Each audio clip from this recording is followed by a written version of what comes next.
Welcome to the next episode of HR Mavericks. I'm Garrett Justice, and today I'm joined by Heather Anderson, who's an HR manager at SP Plus Corporation and a super active member of our HR Mavericks community. Heather, how are you doing today? I am doing phenomenal, Garrett. How are you? Doing great. It's great to have you here. I know before we jumped on, we had a little bit of the Monday blues drama happen before, which all of us have happened sometimes, right? But glad to hear the positivity, and we're super excited to have you on the show. Yeah, I got my Mountain Dew and we're good to go. Good. Well, before we jump into our topic, tell our listeners just a little bit more about you and what your about your background and also what your company does. For sure. So I am Heather Anderson. I am an HR enthusiast. I love HR. And I stumbled onto it totally by accident. But currently, I am a HR manager for SP Plus Corporation, which we are all throughout the United States, Canada, Puerto Rico, and we do parking revenue everywhere.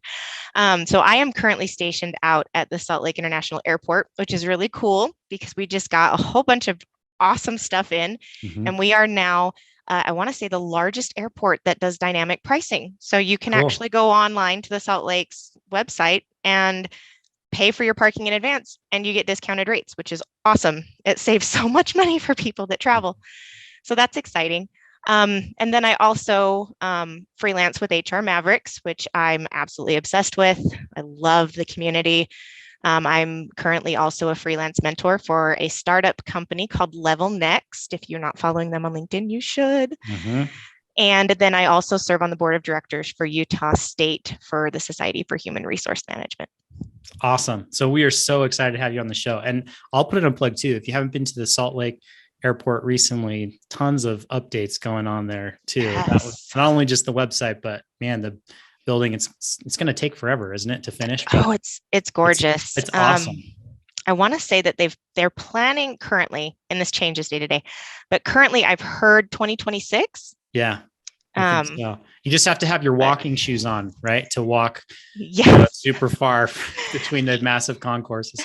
But it's gorgeous and there's beautiful artwork. So, I mean, you have beautiful scenery, but they do have a little shuttle now between concourses A and B. Good. So if you're not up for the hike, you can take a nice scenic drive. Good. That's awesome. Well, like I said, we're super excited to have you on the show today and really to dive into a topic that I know you are super passionate about, which is employee labor relations. So to kind of start us off on this topic, first, tell us what it is. And second, tell us why you're so passionate about this topic. Sure. So employee labor relations, in its very basic form, it is simply the relationship between the employee and the employer. With the word labor kind of alluding to the work that the employees do or who they work for. But it's such a broad topic. And especially for the new HR practitioners, that HR term or that term alone can be very confusing, can be very daunting, and it sounds very legalese. So compliance heavy, right? Yes. Yes, absolutely. And when you even Google it, like when you pull up pictures of it, there's words like bargaining and unions and contracts and mediation and collectives and compliance, arbitration, laws, policies. And yes, those are all a big part of it, but it is not as scary as it sounds. And that's something that I really just want to be able to change that perspective on it. Employee relations is so much more than just those words. I mean, yes, those words are very important. You definitely want to take them seriously and do them correctly and effectively. But ultimately, it comes down to encompassing everything from your recruitment to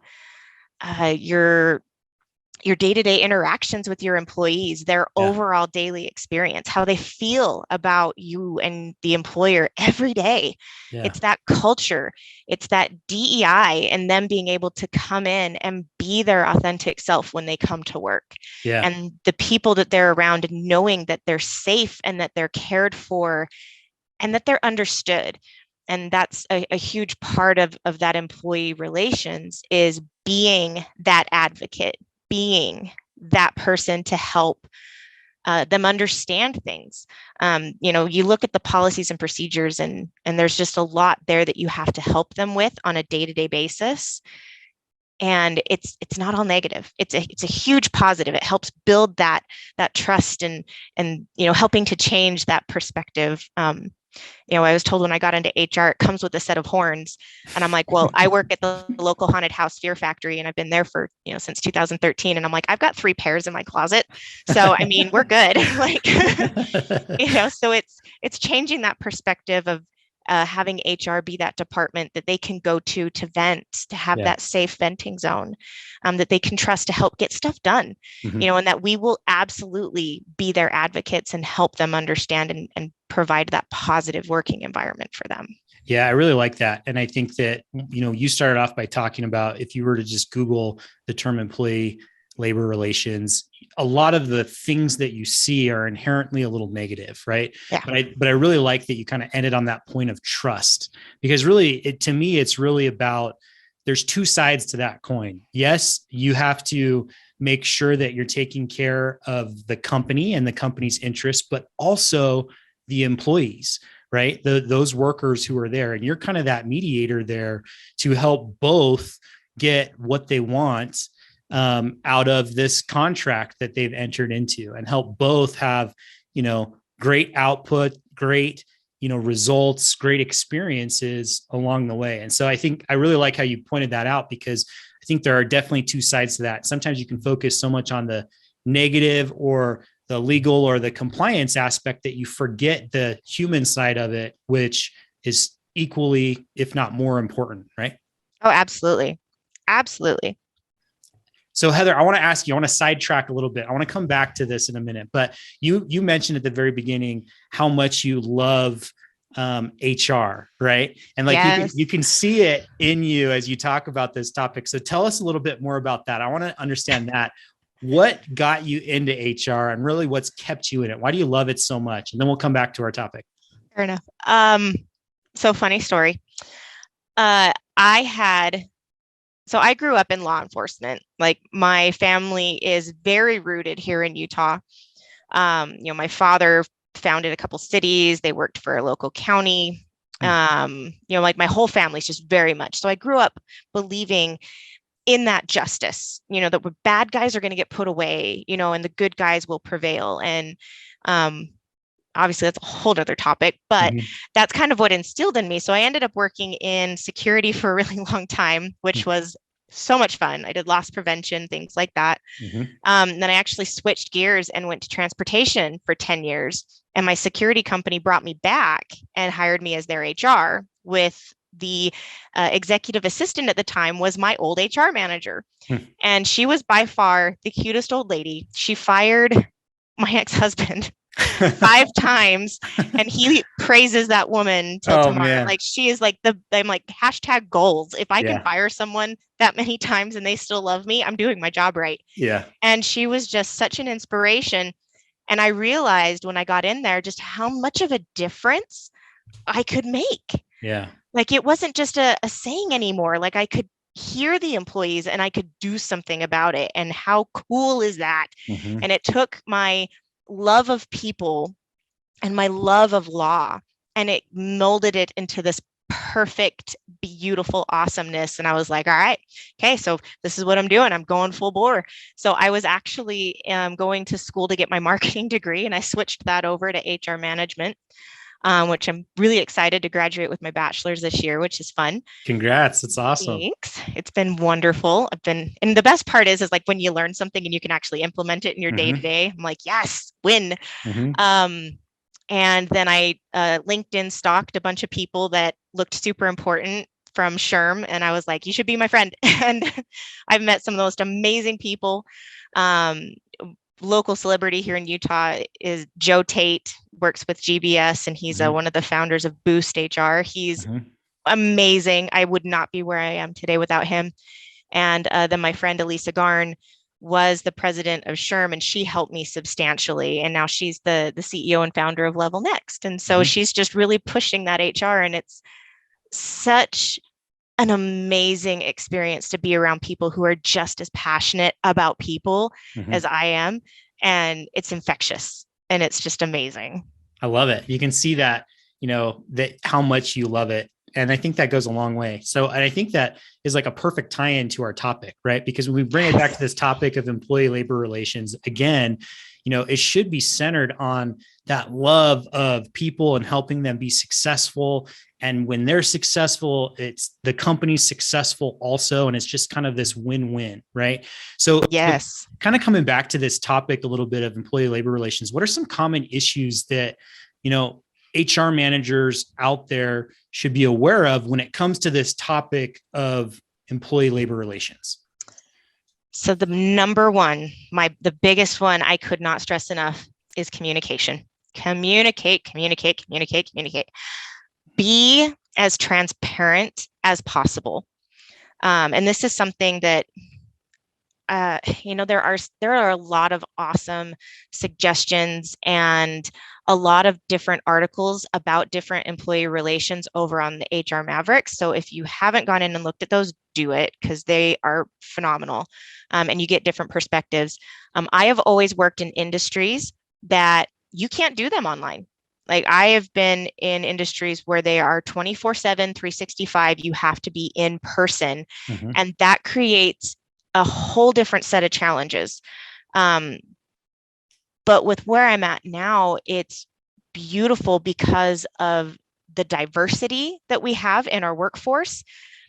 But with that comes exceptional challenges. So it's like the coolest thing ever to see all these different cultures and nationalities and the pure diversity of these amazing people.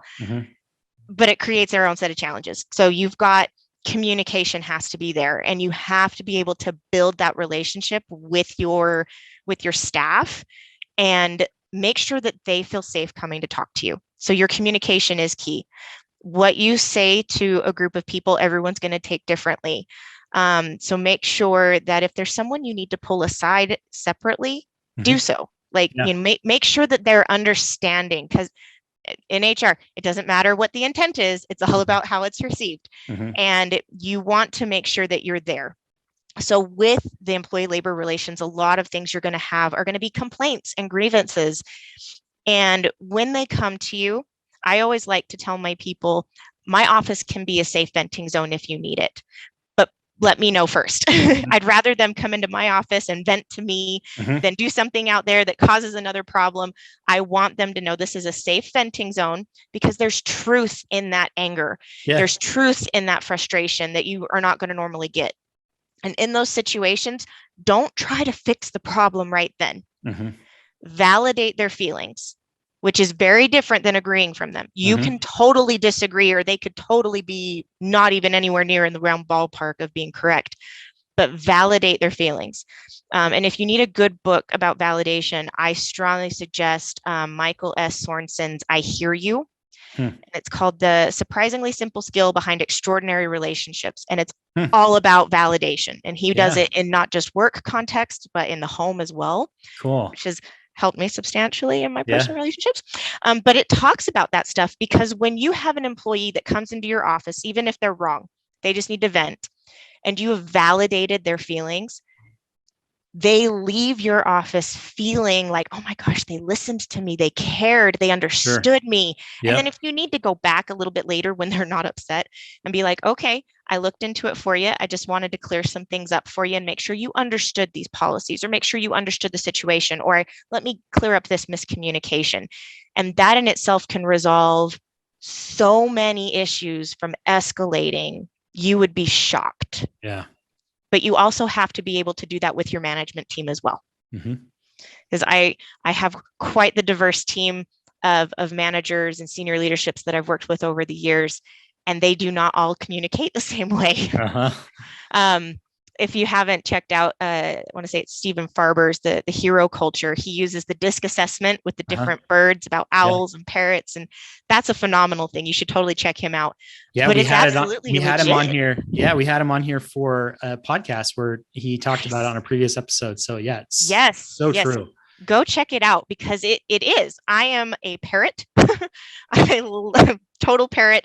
I'm quite a bit of dove, and it is very different because I work with an eagle and I have to tailor myself sometimes. But we have a lot of owls out there too. And, I have some very strong dove managers, and it really does make a difference in how you communicate with them. But Yeah.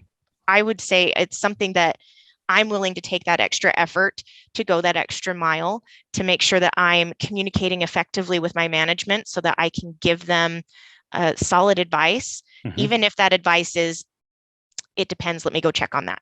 Yep. Yep. And then be able to take that back to my employees and say, hey, I checked this out for you. Yeah. Here you go. It's so good, man. There's so much good stuff in what you just mentioned that one of the things that stood out to me the most is it goes back to, in my mind, what we were talking about at the very beginning about trust. And the only way that you can really build trust someone is through communication. You know what I mean?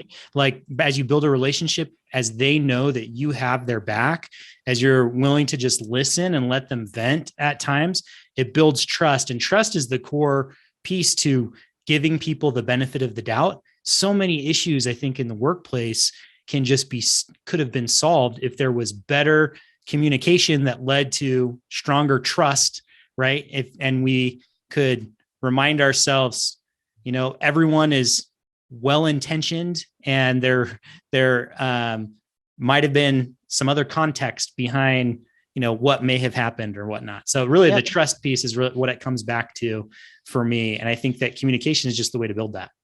Yes, that, and don't assume. Never, ever, ever assume, especially when you're dealing with certain things like sexual harassment cases. Mm-hmm. Oh, the stories I could tell you. There are times where it is absolutely a textbook case, and I'm like, are you serious? And I have to fire you right now because why are you doing this? Come on, where's your human decency? Then there are other times where it really was just an A/B conversation, and somebody came in on the back end and did not understand anything. And here you go. I've seen it across the whole spectrum. And even with all the investigations I've done, never, ever, ever, ever assume that you know what's going on. Get all the evidence, talk to all the people, and just just listen. Like, don't try to correct them. Don't try and, because then they're going to shut down on you. And then you lose a bit of that trust because they get defensive. They don't want to talk to you. You have to just be open and be there for them. And if you have to circle back around with them later when they're not super emotional, so you can get, correct or take care of any actionable items, then do that. Because then you're going to continue to hold that trust so sacred.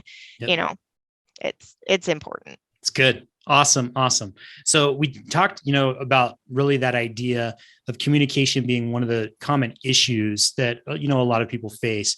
What about what are some suggestions that you have on how to really improve that employer-labor relationship? Educate yourself. Okay. Super, super important. You can't help people without helping yourself first. And that goes across all spectrums. Like HR burnout right now is so crazy prevalent. Yeah. Oh my good Lord.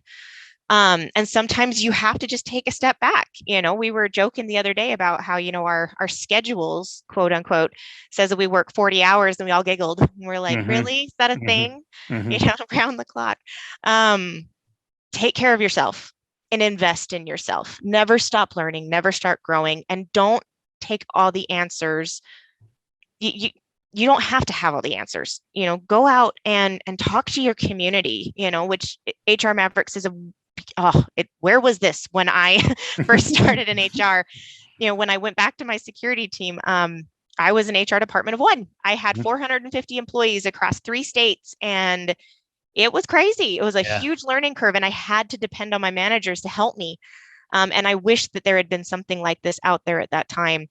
But, if you look into LinkedIn and there's lots of groups and things like that. But honestly, the best I've seen has been the HR Mavericks. So I can't thank you guys enough for putting this together, because this has been so huge, where you can reach out to these guys and go to these different, encyclopedia entries and ask your questions and get legit answers back from people who have been there, done that, got the t-shirt, and you can, really reach out. And that's probably one of the biggest things you can do, that, and just listen. Listen to your people, spend time with them, even if that means that you schedule time in your week to just go out and be with them. Mm-hmm.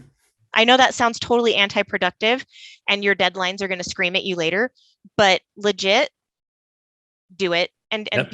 be humble. Like, Yep. be transparent, follow up when you say you're going to follow up. If you don't know something, flat out admit it. Mm-hmm. They will appreciate your honesty. Yeah. But that's probably the biggest things that you can do to really improve those. And then make sure that it's not just all about the employees, it's about your senior leadership. So as much effort as you put into your employees and your front line and your supervisors, put that same amount of effort into your managers as well. Yep. Because they're employees too. Yep. And they're the ones that can help get things done. You can get your buy-in from them, brainstorm with them, come to them with potential solutions. Yeah. People don't like people who just throw problems at them. Yep. Like one of my top strengths with Strengths Finder is restorative. And that's something that I'm always super conscious of is like, oh, I found all these problems. How do I solve them? Yeah. Because I don't want to just go up and be like, hey, so these things are wrong. Uh-huh. I want to bring something to the table. Even if they tell me that it's stupid and we're not doing that, at least I brought something than nothing, but it starts that conversations. And you can bring to them like, hey, we're hearing that there's some communication issues. What are you guys actually doing? Like, are they just not paying attention? Or, like try and find the root of the problem and then see what you can do to help support your managers, help support your senior leaderships. Like the whole name, human resources, we are that resource for humans. Yep. We need to put humans back in human resource. We're there for people. And that includes all levels. Yeah. All levels. So you want to make sure that you're looking for those little cogwheels or those little connecting pieces and be that driving communication force to help make sure that what senior leadership says can be translated into words and phrases that your frontline will understand and vice versa. Because no matter where you go, the higher up the food chain you get, the more you get disconnected from what they do on a day-to-day basis. And it's not a bad thing. It's just an is thing. We need to remind them sometimes. Yeah. And give that feedback because not everybody hears it, but you have to say it the right way. You have to communicate correctly to get things accomplished and get things done. That's really what it means to be a business partner, right? To partner with some of those business leaders for the business and be that intermediary between sometimes the leadership and the front line, like you said. So yeah, I think that's awesome. And thank you for the plug for HR Mavericks. I'm glad that you're finding it super valuable and definitely would encourage anyone who's interested to check out not only the podcast, but also, the encyclopedia, join our Slack group where you can connect with other people, just like Heather, and ask questions and share some of your insights and what you're seeing and learning too. That was the whole idea behind it. We want to democratize HR knowledge and best practices, especially for those small businesses that need it the most. So, Heather, thank you so much for taking this time today for this conversation. It's been awesome. And I think we could go another hour on this topic because there's so much more to talk about. We know we just scratched the surface here, but love your passion about this topic. And I think that there were some really good nuggets in what we talked about today that hopefully people can take back and apply in their own businesses. So as we get ready to wrap up here, one of the last questions I like to ask all of our guests that come on is just what's one tip? What's one thing you think that our listeners should do this week to improve their HR or people functions? Tell your people thank you. Bring out that positivity. I mean, we go day to day dealing with problems all the time. Take the time to go out and just say thank you. Because your business would not be there without them. Yeah. It would not make money without them. We would not have jobs or careers or passions without them. Yep. Show your appreciation. You will be surprised just how they have in their day. I love it. Such a great tip. And I think it comes back to what you were just saying a minute ago is putting the human back in human relations, right? So I think that that's awesome. Thank you so much for joining our show today. As we wrap up here, if there are listeners that want to get in contact with you and have follow-up questions on this topic, what's the best way for them to do that?